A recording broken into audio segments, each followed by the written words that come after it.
रूस ने यूक्रेन पर किया अब तक का सबसे बड़ा हमला। यूक्रेन के ऊर्जा ग्रिड को बनाया निशाना। 90 मिसाइल 100 ड्रोन की मदद से हमले को दिया अंजाम।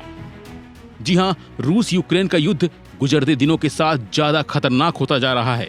अब तो रूस के राष्ट्रपति व्लादिमीर पुतिन ने सैटर्न 2 नाम की मिसाइल को परमाणु युद्ध के लिए तैयार रखने का आदेश दे दिया है। इससे रूस यूक्रेन के बीच तनाव तो बढ़ ही गया है, साथ ही पूरी दुनिया को चिंता हो गई है। इसके साथ ही रूस के हमले भी रुक नहीं रहे हैं। गुरुवार को ही रूस ने यूक्रेन पर जमकर मिसाइलें बरसाईं। इस बार रूस ने यूक्रेन के ऊर्जा प्रतिष्ठानों को निशाना बनाते हुए मिसाइल और ड्रोन के जरिए 200 से ज्यादा हमले किए। पावर प्लांट को निशाना बनाने से यूक्रेन अंधेरे में डूब गया। 1 करोड़ से ज्यादा लोगों को बिना बिजली के रात काटनी पड़ी। यानी कि अब यूक्रेन के लोग का चैन सुकून तो पहले ही खो चुका था, अब उनकी रात की नींद भी हराम हो गई है।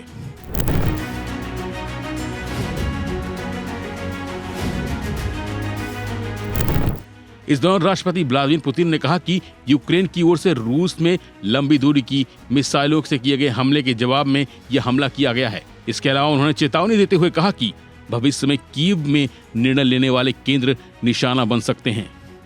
पुतिन ने दावा किया है कि रूस ने 17 लक्ष्यों को निशाना बनाया, जो सैन्य सुविधा, रक्षा उद्योग और उनकी सहायता प्रणाली थी। उन्होंने बिजली के बुनियादी ढांचे पर हमले को स्वीकार नहीं किया। पुतिन ने कजाकिस्तान में एक सुरक्षा शिखर सम्मेलन में कहा, जैसा कि मैंने कई बार कहा है, हमारी ओर से हमेशा प्रतिक्रिया होगी। देश के अधिकारियों ने कहा कि बमबारी के बाद यूक्रेन में 10 लाख से अधिक घरों में बिजली नहीं है। यूक्रेन के मुताबिक यह यूक्रेन की ऊर्जा आपूर्ति पर इस साल का 11वां हमला है।